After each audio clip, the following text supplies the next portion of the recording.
Ready? Play. My name is Clara Towson, and I'm a friend of the show. Boom. I am Francisca George, and I'm a friend of the show. Perfect. Hi, my name is Susan Leemans, and I'm a friend of the show. Boom. Yeah. My name is Zainab Sammaz, and I'm a friend of the show. Boom. Hey guys, my name is Sasha Vickery, and I'm a friend of the show. Boom. Hi, my name is Lloyd Harris, and I'm a friend of the show. Perfect. Hi, my name is Jasmine Paolini, and I'm a friend of the show. Wow, Jasmine, you got it in one time.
Hi guys, I'm fighting with my camera, but you should be able to see me in just a brief moment. Anyway, for now, of course, let me just introduce that we will be watching Flavio Cobolli play Novak Djokovic in the third round of the Shanghai Masters.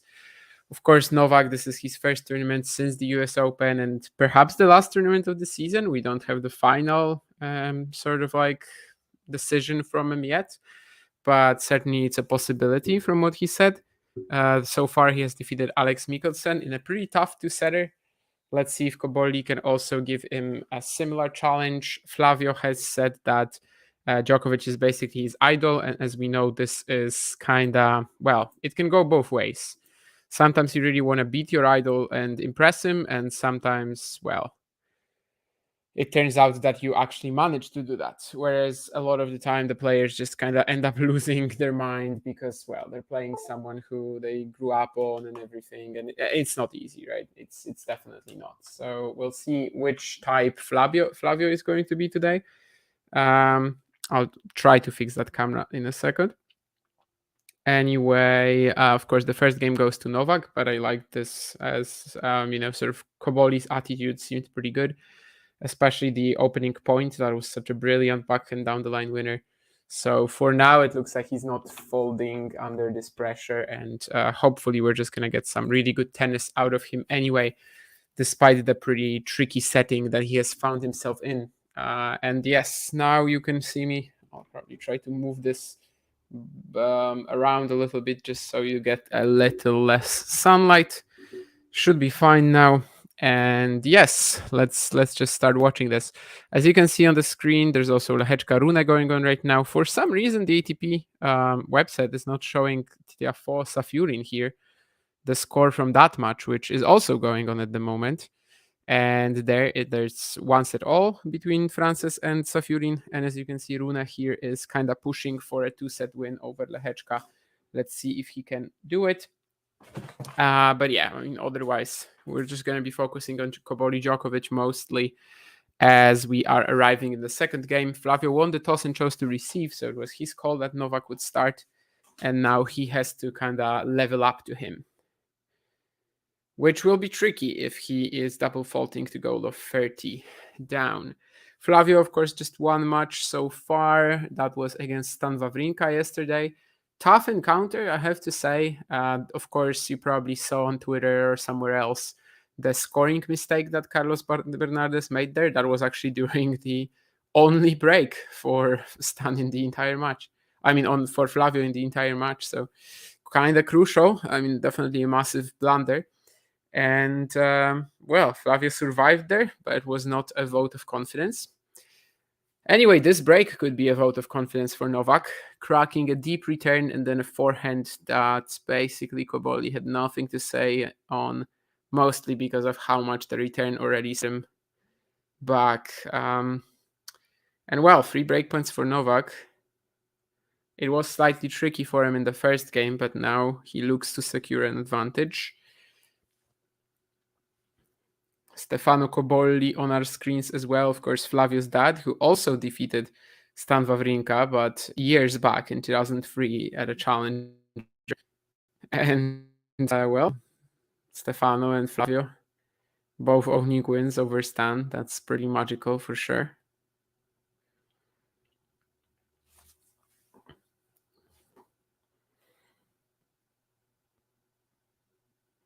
Of course, Stefano Cobolli, I think he's ever played Novak, so let's see if his son can do something groundbreaking for the Novak. I mean, for his family, if you may. And well, so far it's Novak breaking grounds in I don't know if new ground, probably not, but well, in terms of this matchup, I suppose so. And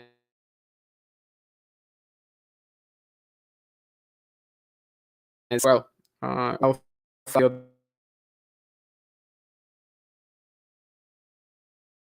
and now he's the one falling behind. And of course, as we know, we wouldn't.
Hi, so still in the technical issues phase, apparently. And, well, this is too late for your predictions pre-match.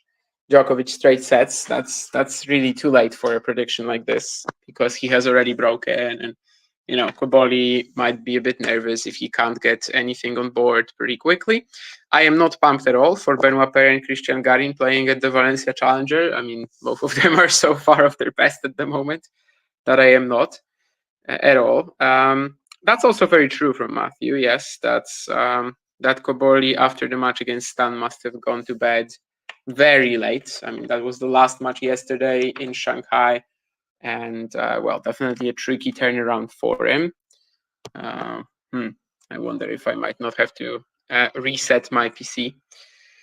Sharing a screen is good, but I would also like to see the match. If you can do something about that, that would be amazing. Because yeah, it just totally froze on me. It happened once before, I think, and then after some consideration, I just decided to restart, which I might have to do as well here. Wouldn't be ideal. Sparse crowd, says Matthew. Unfortunately, that's a theme for many Asian challengers. For many Asian events. I was actually watching an Asian challenger though earlier in Hangzhou, and the crowd there was definitely quite sparse as well. That was Walton Blanchet in Hangzhou, and yeah, just a few people there really. Even though it's that venue of the Olympic Games, although it wasn't that stadium. I don't even know honestly if they're using that stadium. At least I haven't seen a match from that main court yet, unless that was the main court and they're just not using that, they're just playing at that complex, but not necessarily on that very court. Yeah, I mean, Fritz Watanuki, I can definitely tell you about. Watanuki was just like, his left knee was done. I thought that maybe that extra day of rest that he got, because obviously he had, because of the rain, he actually had 2 days after his win over Nakashima, and that wasn't even overly physical, right? I mean, he beat Brandon 7-6, 6-3 or something like that, so it wasn't like a super long match, but you could see from early days really today that he didn't really recover. 5 matches in one event was just a little too tough for the body, and of course left knee was the actual injury that got him out of tennis for 7 months this year, so that's kind of worrying. But yeah, he could only slide his serve out wide, like really couldn't get the drive into it at all. In terms of the baseline, yeah, I guess he was more or less fine. Obviously it helps that he is very aggressive, but yeah, even setting up for some shots was a bit tricky for him. And yeah, he also had like 5 other parts of his body taped, basically. So, well, he was hanging on for dear life. He actually got 1 break back, which was very shocking because at the time it was just heading to a straightforward loss. Somehow he got 1 back, but even holding on towards a tie break was just impossible from there, to be honest. So, so yeah, that's kind of how it ended. Well, now I'm not even able to reset my. Okay, now I'm finally able to restart my computer, but it will take a while. So I will try to do something else, which is potentially put on the stream and still keep talking to you, which yeah, I'm not really sure if it's an option, but I will try at least. That is going to be my goal here, to try to watch on my phone and keep talking to you. Hopefully it's a thing. Hopefully it's possible. If not, well, you will have to wait a bit. Not ideal, but at this point, not really much I can do about that. Anyway, yeah, so that was, of course, Fritz Watanuki. We also had in the morning Tsitsipas beating Miller, which got a bit more complicated from 6-3, 5-2 than Steph would have liked, but certainly in the end, I mean, it all ended up fine. I watched some of Shevchenko Menchik as well. I think that Kazakh, well, right now the Kazakh at least really did a pretty good job at like dragging Menchik down to his level, which is also a skill. But it all fell apart at some point.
But yeah, in this case, I don't think he realistically could have messed this up. Okay. It's Fritz ever beaten Djokovic. That's a nightmare for Taylor, that matchup, that's for sure. I don't remember where he is in the draw, though, at the moment. Isn't he in the Zverev quarter, as usual? Novak has been very aggressive, just looking to hit the lines very early in the rally, says Matthew. I mean, that already happened, with him becoming a bit more aggressive in this final part of his career. But the final part of his career is now like 10 years long. So Rune looking good. Yeah, Rune actually, that looks fine. Like yesterday against Berrettini, I know that for a set and a half, he couldn't do anything on return, but he stuck at it, played a perfect return game to get back in, like really good counter punching, and was serving very well the entire match. Things are looking on the up, definitely, for him. I mean, Tokyo plus Shanghai, that's already a very solid couple of runs, so I like that. Rune's clashes with his mom, yeah, on a break point, actually, for Rune. That was not the game where he broke in the second set, but that was the game when at 3-4, he already had a couple of chances. And his mom showed him to, get ready for that direction of serve from Matteo. And, well, Rune went the other. Well, it turned out that it wasn't the right call. Let's just say that. And Holger wasn't pleased. But, should he be listening to his mom for something like that? No. I mean, to the best of my knowledge, his mom was not a professional player or anything like that. So I don't really think that's good. Well, I mean, the abdominal injury, he didn't really come that close, but certainly we thought that, okay, so like even if Novak is pushing through this match, he's not going to win the title. And of course he did. Better than Stefanos and his dad. Even an off-form Rune can trouble with an informed Djokovic. Yeah, he did at Wimbledon, definitely, right? Well, no. He didn't. And I think that Wimbledon was kind of broke me in terms of the Djokovic-Rune matchup for now. But I know also that because of the indoor conditions, Novak just like dominated Holger on serve, and that's something that might not happen the next time they play, depending on where that matchup will be.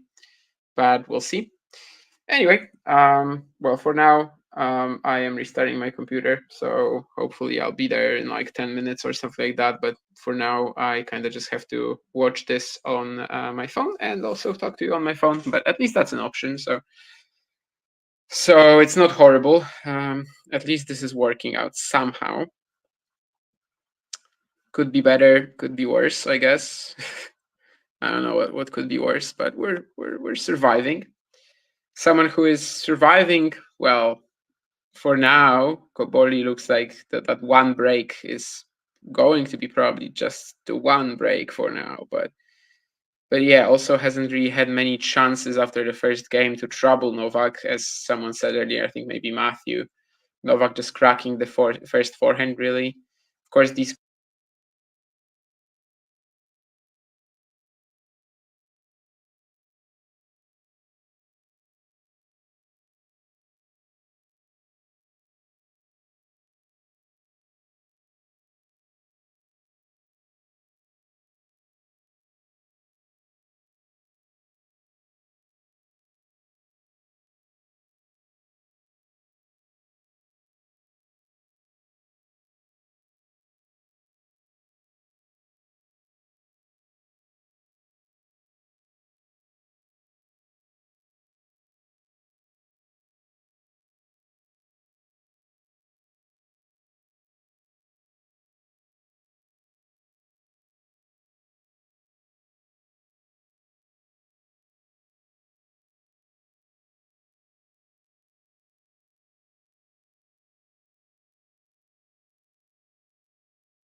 All right, guys. Well, I'm back. Apparently, you were not able to hear me on my phone the last couple of minutes, but well, I was still talking to you. So hopefully, at least in some subconscious manner, you heard it. Anyway, we'll have the score on the screen in a second as well. 10 minutes to restart computer. Well, my computer doesn't restart that long, but before I put on the browser and everything, it's the browser really that restarts a long time. So uh, Jesus, Michael, I don't remember how much RAM I have. It's a PC, and I don't have the SSD, disk. I have the old type, so it's not as quick in terms of rebooting, and it's also not as quick in many other ways. Anyway, in the meantime, Djokovic broke for 5-1. Obviously, I don't know how much of that commentary you heard because, well, apparently my phone, apparently I can only talk for some time on the phone and still watch the match. After a while, it apparently disbanded. But anyway, what happened was that basically Cobolli kept saving some breakpoints, but Novak was hitting with real quality of the ground, lots of precision as he was moving Cobolli laterally himself. Like when there was a net court that he needed to catch, he was quick as a gazelle. So yeah, it's just pretty sharp from Novak so far.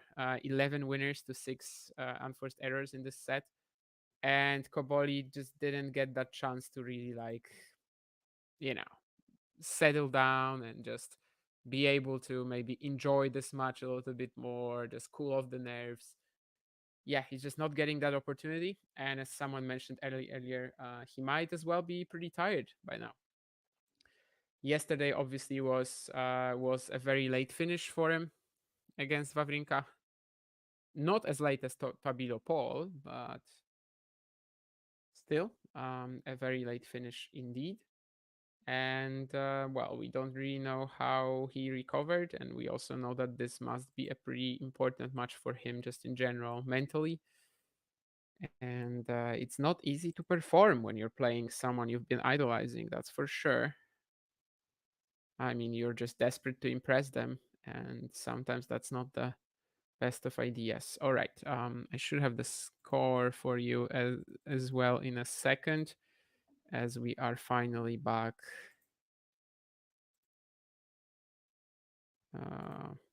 Jesus. Okay. Top half of the draw is packed with talent, jam packed with talent. Top half is Sinner, Alcaraz, Medvedev, and the likes, right? I guess Djokovic, Cobolli is the bottom. Should be able to recover in one day. Yeah. I mean, it's a factor clearly. Like he's just a little subdued, offbeat, if you may. But obviously, it's not something that like completely explains, everything and stuff. I mean, yeah, he's just not delivering today. And that's just one of the reasons. Wasn't even playing all that well, to be honest, against Stan either. But um, as I said, he survived thanks to the umpiring error from Bernardes. I mean, we don't know. Maybe he would have broken that game regardless, but it was certainly a wild story.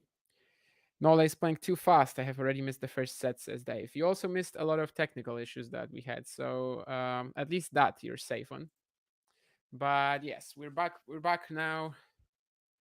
And let's see if Flavio Cobolli will be back to playing his best tennis here in Shanghai.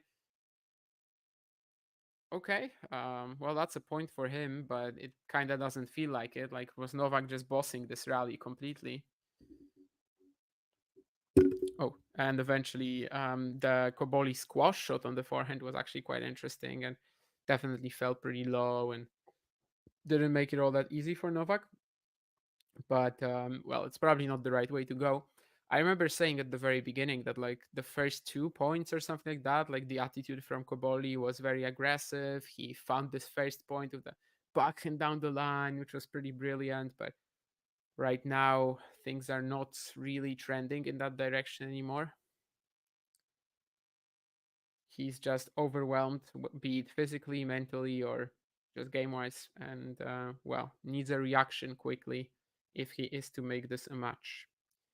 Obviously, winning this first game as well, it's just so crucial. Anytime you have a match you're kind of nervous about, you're not exactly feeling your best for whatever reason, it's just so important to get a good start. And that's something that Cobolli did not get in the opening set. In fact, far from it. Although it was close, right? That first game, that was promising, but after that, everything just went sideways. But now, 2 unreturned serves. And the third one, nice slider. And Cobolli gets the first game in the second set. First time he leads in a set in this match. And well, he's giving us hope that the second set might look a little different on the opener.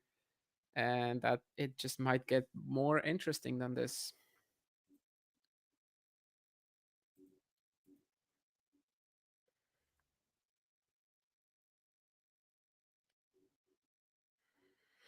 Rune against Fritz, I'm looking forward. This is Matthew. Giron against Goffin, also interesting as both men will see it as a real opportunity to make the last 16. Goffin, Giron, that's right now, right? Yeah, I mean, one of them will play Zverev, so that's a really good draw for Zverev. Unless Zverev loses to Hrikspor. I think Paul Mahach again should be a very good round 4. Definitely. There was also something else. Don't remember now, but I will check that at some point.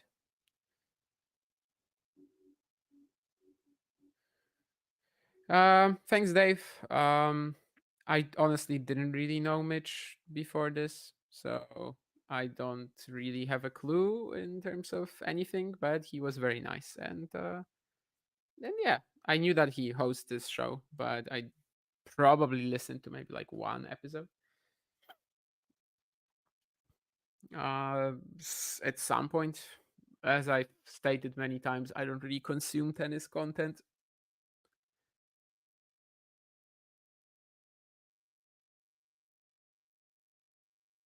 But glad the episode worked out fine.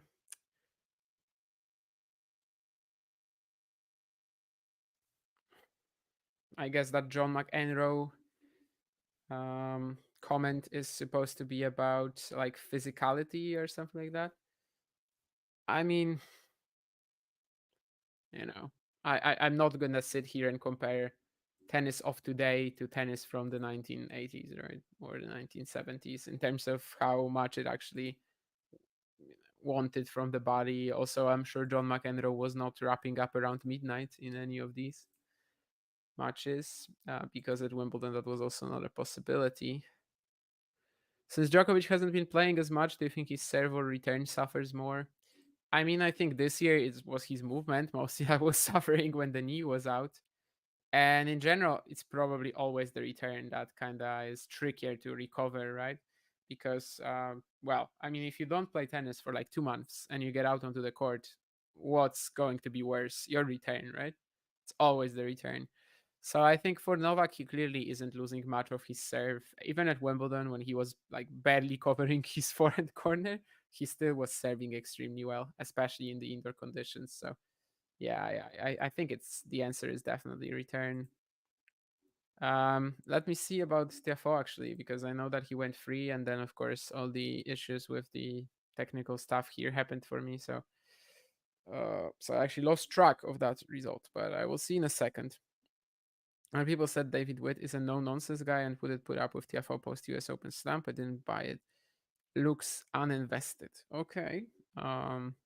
Some people definitely suggest from time to time that that Frances has that kind of post-US Open thing, yeah, where the motivation just isn't there, which could be like that. I mean, in Tokyo, he definitely was a little, again, subdued against Nakashima. It's not a match he has to be winning, right? It's Safiullin is also not an opponent he has to be beating, but it's just not the same intensity, not the same flair that he has in the US Open swing, really. And this year only in the US Open swing. Or maybe Wimbledon against Alcaraz.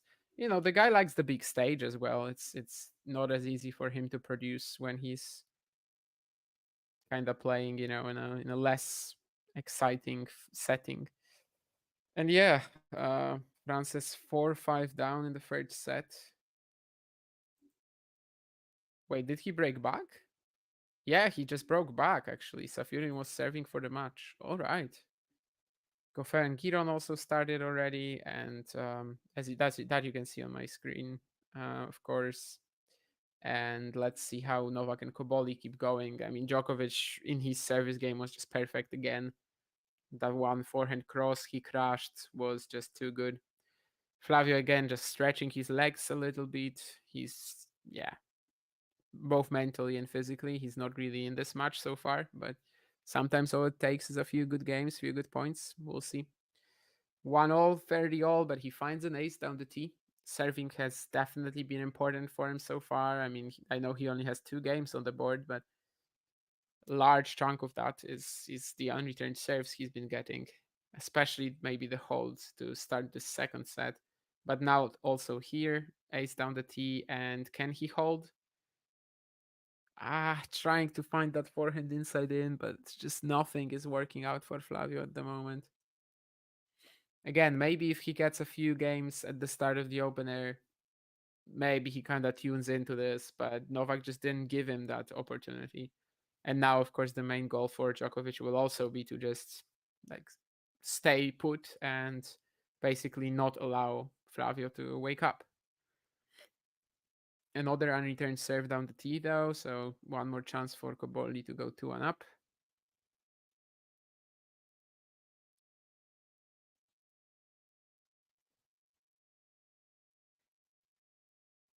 That's a great serve as well, but he's not going to be able to do much with it.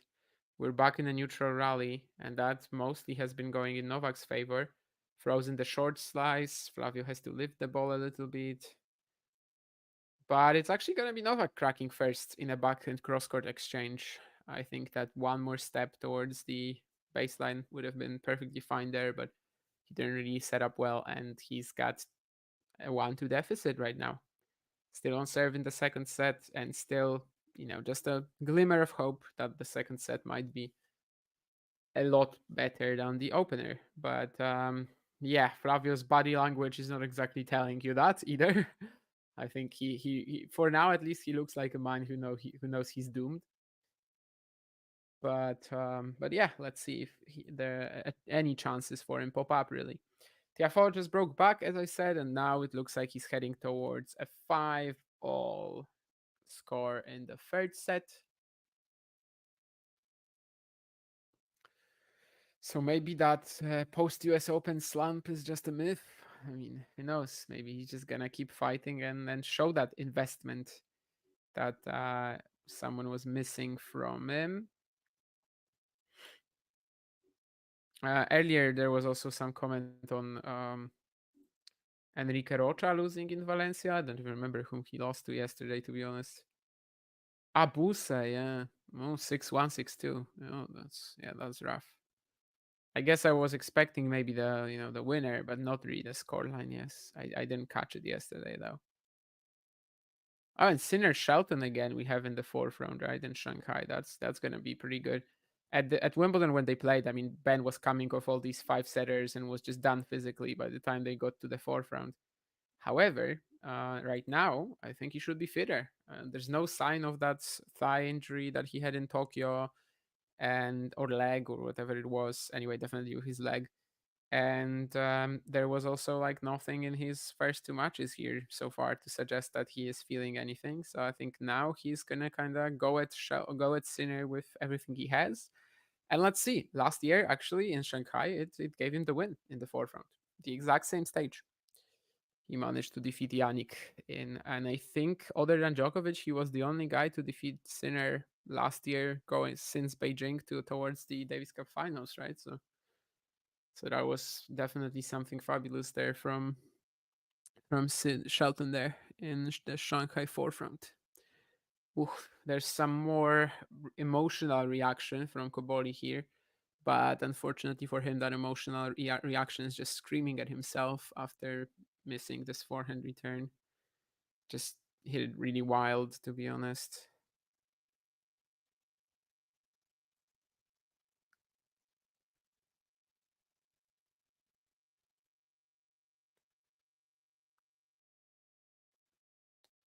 Yeah, no. Definitely keeping a sort of like eye contact with his dad here, but the dad is like shaking his head. Of course, not to Flavio, but after he finished that altercation. That's an ace from Novak out wide. Nothing you can do about that again. Just super precision on it. 40 love. And well, this hold looks as easy for Novak as the first one did.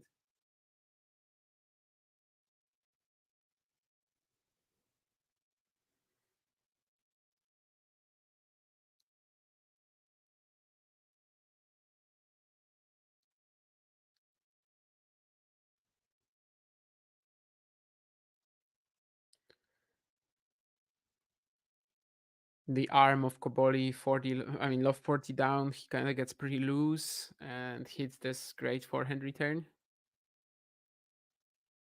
Didn't really have to use his legs here, just smashes the ball using Novak's power.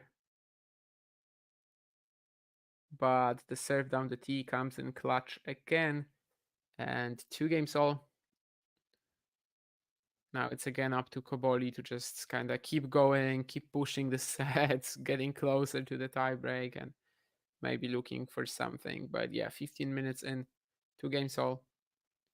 Still Novak looking like confidently the better player in the second set, but now is the time for Cobolli to potentially do something about that.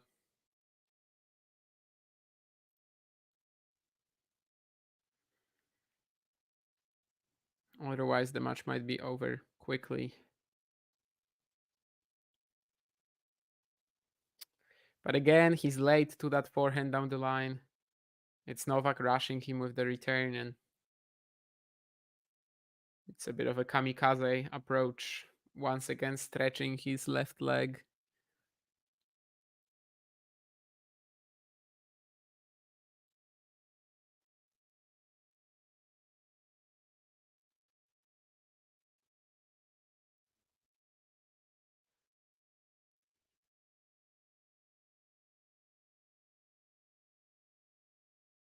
Novak on top of another point.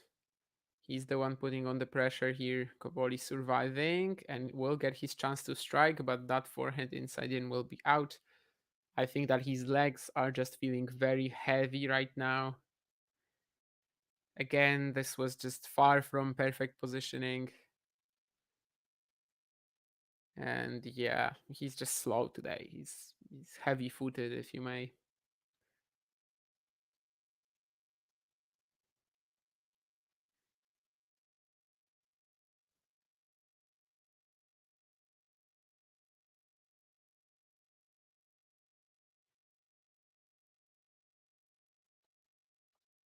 So love 30 here. This might get ugly for Cobolli if he can't find something. Okay, that's a nice angle on the forehand, but can he finish off the smash? Well, he will put it in play, but he won't quite finish it off. And now there's a short ball there that, well, he just dumps into the middle of the net. So it's 3 break points from Djokovic, and I mean for Djokovic. And well, this match is really, really falling short of the expectations, but at least from one man, it's been a very fine performance. Trying to snap on this backhand down the line winner Djokovic, a bit of like freedom that he can allow himself for, maybe 3 break points down. But certainly a very low margin move here.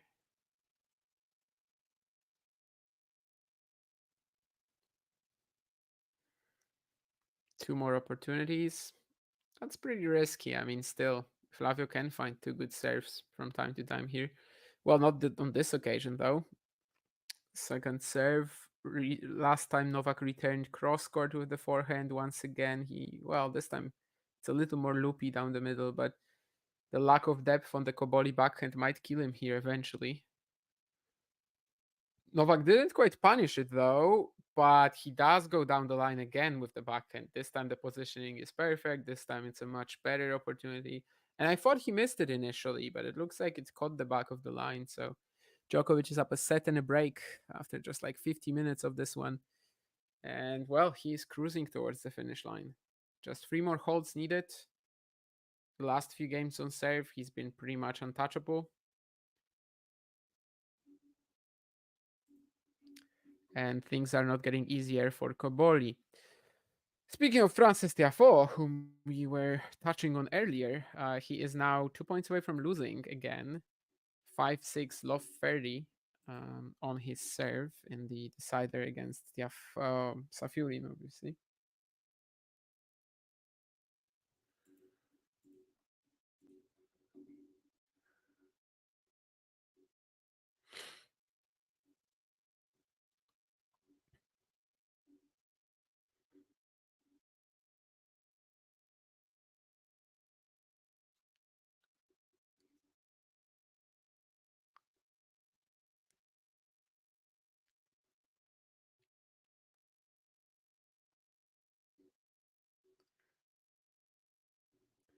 Yeah, I mean, playing serve and volley is pretty tiresome, but still, like the grinding baseline players of these days, they weren't really, that sort of grinding baseline players. Like, if you watch a match from the 70s or the 80s, it looks like retirement home tennis right now.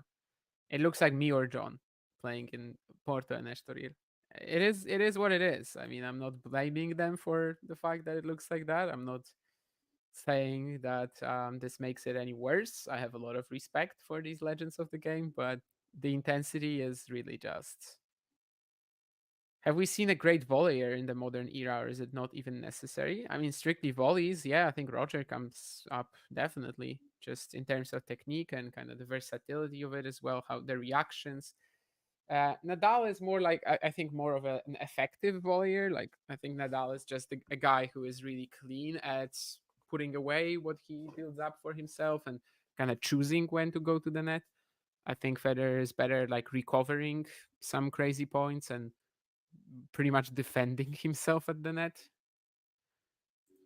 I don't think Novak is really in the conversation. This is something that he was working for a lot of his career, but he's really good at it right now. But it's not something that came naturally to him, or something that he's just like goat level at.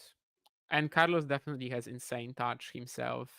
Carlos probably more in the Roger category in that, that first volley after the serve, or generally anything connected to touch, that's something that they can like cook up absolute beauties on. And I think they are in a similar standard as the players from back in the day, in that of course they use their volleying in a different manner for the most part, or just don't go for it that often. But I think technically they are on a similar level.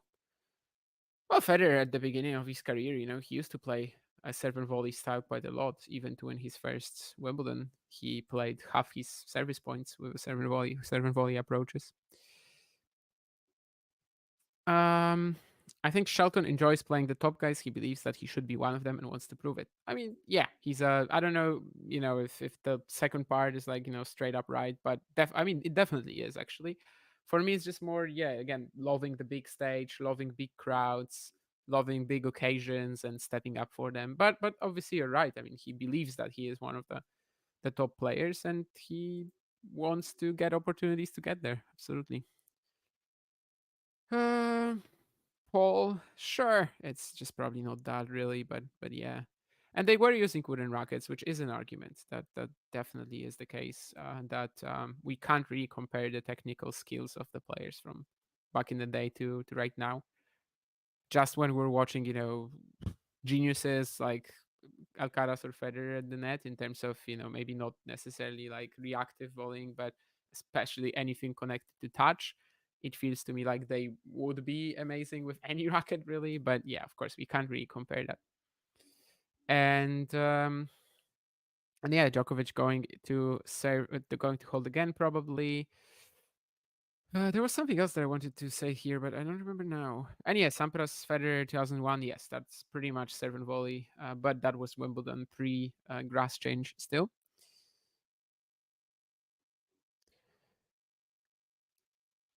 Was the most ITF titles won in a row? Oh, I have no idea how many Madaras won last year. Yonel definitely won 4. Yeah, I don't know. I would have to check, and I don't even know if I would be able to check because obviously that's not stats that are just lying around for you on the internet, I suppose. Has Novak made it? Nah, this must be out. But that's already the first point of the Cobolli game at 1624. Is Flavio just delaying the inevitable here, or is he actually going to be able to have a shot at coming back here and I don't know, just show something in this match, which unfortunately for now, he's just getting demolished. It's a decent drop shot from Djokovic. I think he should be able to win the point. Yes, very casual in that last shot, but obviously Flavio was like way out of the picture, so he could allow that for that sort of like light feed and yeah, just get to that and put it away without much power. Instead, just making sure that it goes in. But the drop shot really won it for him. And it's not the classic Novak drop shot either. It's not the drop shot down the line of the backhand, but rather cross here, which I think is much more surprising when he goes for that. Second serve, return. He's on top of the point again. What can he do? Well, Cobolli has recovered. Djokovic going deep though. On the move. And eventually Flavio actually manages to take this.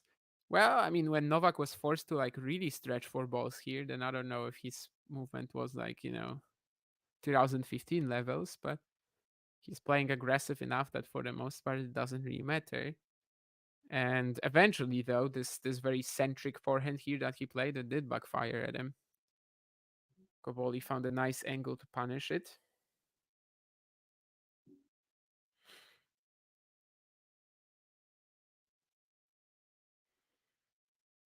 But now Djokovic again with the bread and butter, backhand down the line. Cobolli hitting the inside out in that direction, so he is leaving a lot of that forehand court open. And Novak decides to unleash.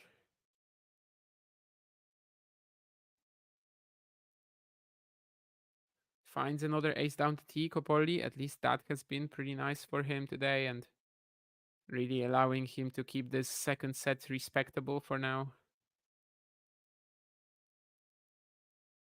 Is that what he's fighting for right now? Keeping a respectable scoreline? I don't know.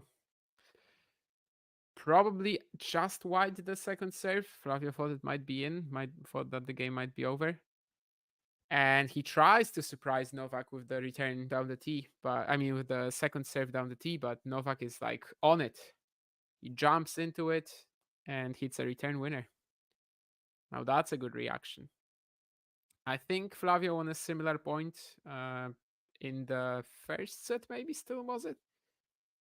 When Novak was trying to like attack and come in and take the forehand return early, but it was just too deep in that direction from Cobolli and he misplayed it. But this time, of course, he was perfect. Now has Novak found the line with the return? Yes. So it's going to be a break point for Djokovic to get to 6-1, 5-2 and serve for the match. Have that, insurance break as well. The return is in, but Cobolli is on the attack, and he will put away the volley at least. There's a big reaction from him now. He's like inviting the crowd to get involved. Yeah, the serve was good. Followed it up with the +1 backhand down the line. Goes to the net. Not the easiest volley, but you should make that 99% of the time, and that's what he did. But of course, still not out of the woods and still hanging on here rather than actually being on the same level as Novak so far. And that's another deep return at his feet. Cobolli tries to get out, tries to hit an inside out, inside in actually, but yeah. That's a forehand dumped into the net, so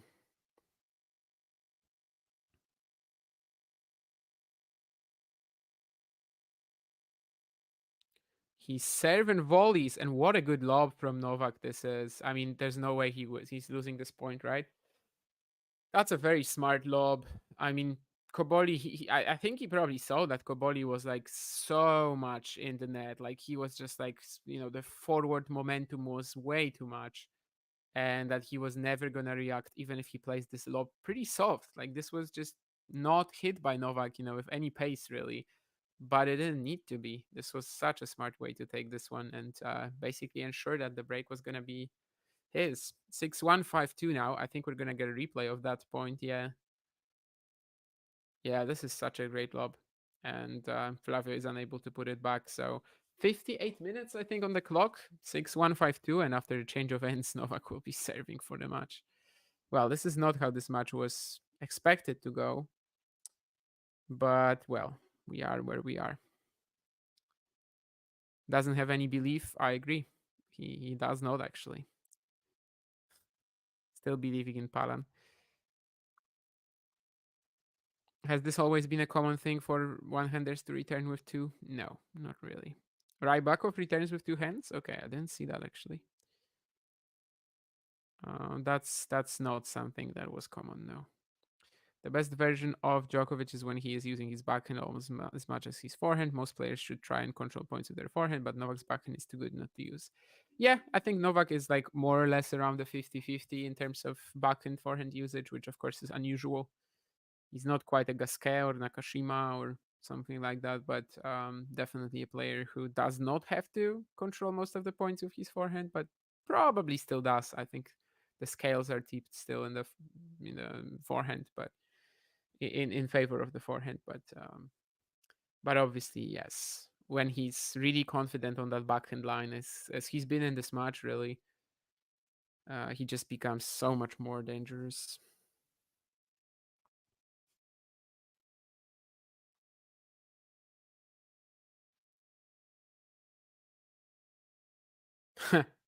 That's a crazy volley too.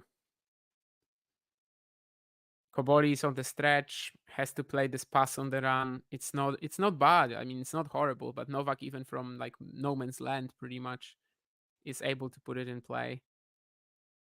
And well, this is a really brutal match for Cobolli so far, but that's also because of how well Novak is playing. I wonder how Novak would look if someone like really started pushing him from corner to corner and everything, but Cobolli's just wasn't granted the chance to do it, and especially if how slow he is and kind of mentally out of this one too.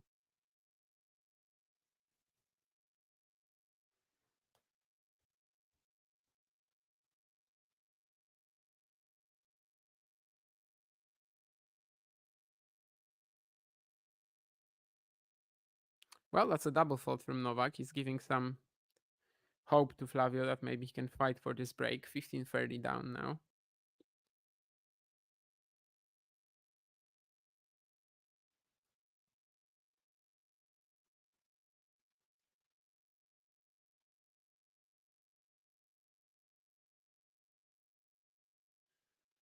But once again, Novak is in control of the point, goes to the net, and this was a good opportunity for Flavio. The approach shot from Djokovic was not perfect, and he just misses the forehand pass. He is disappointed about it. Could have been a pretty magical shot, but it was way too wide. Wasn't really that close, to be honest. And 30-all, once we are 2 points away from Djokovic claiming the match. Goes T, but he's gonna miss, so it's a second serve.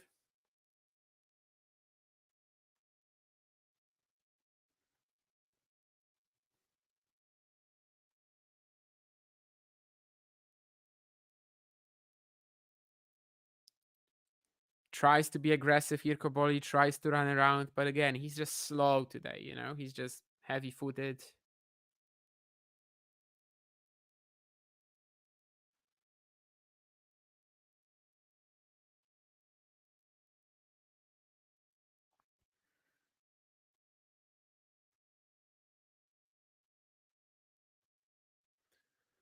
And wow, that's another super smart shot from Djokovic, actually. The delaying the stroke on that +1 winner and just giving Cobolli a pretty brutal defeat here. 6-1, 6-2 in about an hour. I think that it was clear that mentally and physically, Cobolli wasn't quite there. But this maybe this could have been different if like if at the very start he got a few games, he like maybe had some chance to settle down, and yeah, maybe that then he actually gets sort of like he is in this match, maybe he is actually part of what's happening on the court. But yeah, I mean, he just didn't get that privilege from a very like a hyper aggressive Djokovic today, and it all just kept piling up, I think, on Flavio. And in the end, I mean, yeah, it's just not a match that Flavio will be remembering for anything else rather than just getting a shot to play Novak. I think he'd like a redo, next year maybe or something like that, or maybe towards the end of the season, because well, I think he can play Djokovic much closer than this, but today I think he just needed something. He just needed to get a few free games. He just needed to get a good start, and then maybe the tiredness, mental or physical, goes away at least a little bit, and we actually get a match. But obviously, Djokovic just didn't give him that privilege. He was just like all over him from start to finish, and that's pretty much what happened. Yeah.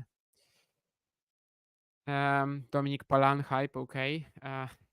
Francis Tiafoe match is very close, as Michael says. Sorry.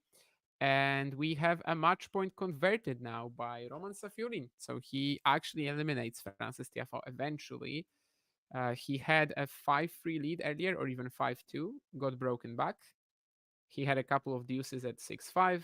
He had a 5-3 lead in the tiebreak. It got to 5-all, but Safiullin eventually wins. We've got Marcos Giron playing David Goffin as well, 5-love right now. And for Giron, and Talon Hrigspor against Alexander Zverev. Of course, that's another match that's going to happen just shortly after Djokovic and Cobolli are fully off the court, and they're gonna be swapping in for these guys. Anyway, it makes sense to me as the serve is a shot where you can target the one-hander the most. Keen says about that two-handed strategy. Yeah, I mean, it does, but you have to be ready for it. Like, you have to train it, right? And most players just don't train both one-hander, the one-hander and the two-hander, because how would they? I'd like to see someone run around their forehand to hit a backhand just to mess with their opponent's head. I mean, it happens, Benoit Paire. He hits inside-in backhands pretty often. Nakashima, Gasquet. From time to time, it has.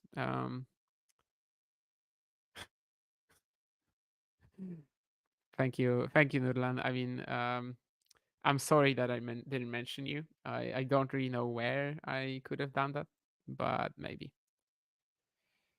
And Keen already losing his belief. I mean, Keen, you are really like pretty sus with this. Like, you have to believe. If you choose a guy who you think is going to be amazing, you have to believe. But also, Pechi Pericard will not be higher ranked than Fils. Or I mean, he might be higher ranked than Fils at some point, but not in terms of their like career achievements now.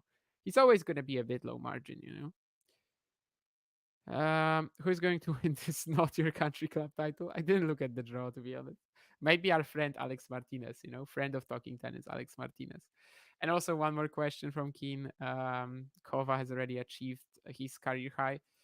What's his career high, like 70 or something like that?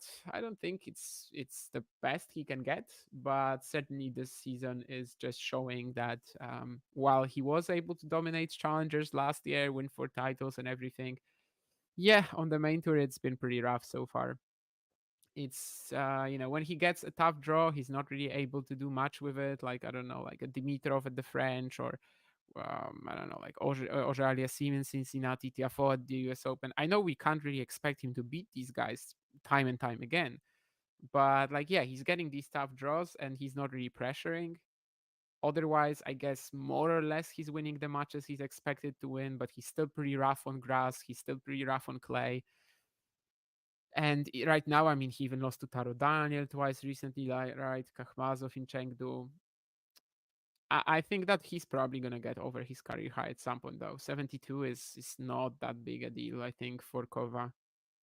But I also am not feeling positive about his season. Definitely not. And me, I'm from Poland.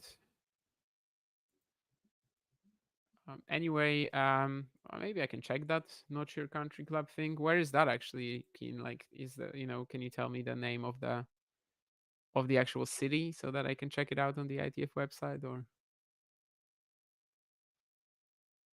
well, if the ITF website decides to work, because the live scores section is usually pretty shaky there. I also have no idea where Dominic Palan is playing this week, to be honest.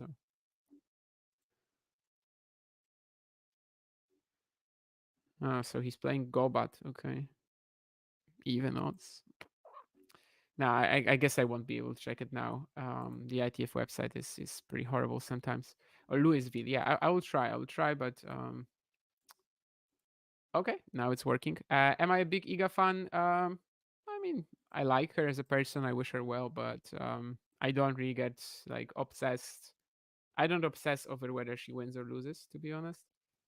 The main thing for me is that I don't feel connection to people just because they were born on the same part, on the same like part of land as me, and I have a lot more investment in like Polish challenger players just because I watch them grow and everything. But yeah, I mean, I like Iga. I just don't, my stomach doesn't hurt when she's losing. Like I don't really mind. I like following her results and matches because there's a lot of interesting storylines. But yeah, winning or losing, it doesn't make a difference to me, to be honest. And when it comes to Louisville, so we have Rybakov there as well. We've got Gibodo. Maybe that's a candidate, huh? Gibodo, Alex Martinez in the quarters. I'd love to see that. McHugh has been disappointing for a while. Yeah, Keen, let's say that the winner of that quarter where we have Gibodo and Alex Martinez as the seed. I think that's my pick for the title in Louisville. Well, I think with that we will be wrapping up the stream. Sorry it was so short. Sorry about the technical issues as well in the opening set. But well, Flavio Cobolli on the day just wasn't able to trouble Novak Djokovic at all. Pretty slow, pretty tired mentally, physically, and yeah, with no space from Novak whatsoever. Djokovic coming out with this like very aggressive mindset and bullying him around the court. There was just nothing for Flavio to kind of find and maybe grasp. Right, there was no straw for him to catch. And in the end, obviously, it ended up being a pretty brutal defeat. Oh, also, I will mention, of course, who Djokovic plays next. That's something I should probably do. And when it comes to the fourth round, we will have Novak clashing against Roman Safiullin, actually. Okay. I think Djokovic and Safiullin, they've played a couple times, right? I can remember their clay match, maybe. That was like reasonably, well, maybe it wasn't too close, but it was reasonably competitive. Safiullin does have that game to trouble the top, but to be honest, I don't know how he can beat Novak here. Yeah, Clay was. No, actually, okay, Clay was not competitive. This was this year in Monte Carlo. I was thinking of the Tel Aviv match that was competitive, yes. But that was 2022 and it was 6-1, 7-6. So I guess only the second set was competitive. Anyway, yeah, I mean, I don't really see how Safiullin is gonna beat that Djokovic, to be honest. I don't get that. Yeah, I mean, fair, Michael, if you do. I think for me, I think it's a bit more nuanced, but obviously that's a very subjective thing or not. In the end, I mean, I still support most of the Polish players, or like get actually really invested in their successes and losses. But probably it's more so because I feel a connection, having like, I don't know, watched them in some Polish events and kind of followed them from the start, rather than just for the fact that they have a Polish flag next to their name. That doesn't really give me anything, to be honest. I'm a globalist. Anyway, when it comes to Djokovic and Cobolli, that's pretty much it. As you can see, just over an hour. Certainly quite disappointing, but well, Flavio had a long match yesterday, played his idol, and just wasn't ready for the sort of tennis that Djokovic was going to bring, essentially. I think if we got a slightly weaker version of Novak, just like 5 games that were going to be messy, then maybe Flavio plays himself into this somehow. But yeah, in the end, it just wasn't possible. And again, sorry, Nurlan, for not mentioning you in the interview. I don't know how it's escaped me. I really should have, because obviously you are the founder of Talking Tennis, or co-founder with John. And also you are basically someone who I think of daily, even hourly, even minutely. That's not even a word. But anyway, yeah, that's not important right now. I'll see you guys on some other Talking Tennis streams, hopefully longer than this, but it is what it is. We are just, as usual, following tennis, and if the match is short, there's not much that we can do about that. Anyway, I'll see you guys sometime soon. Bye.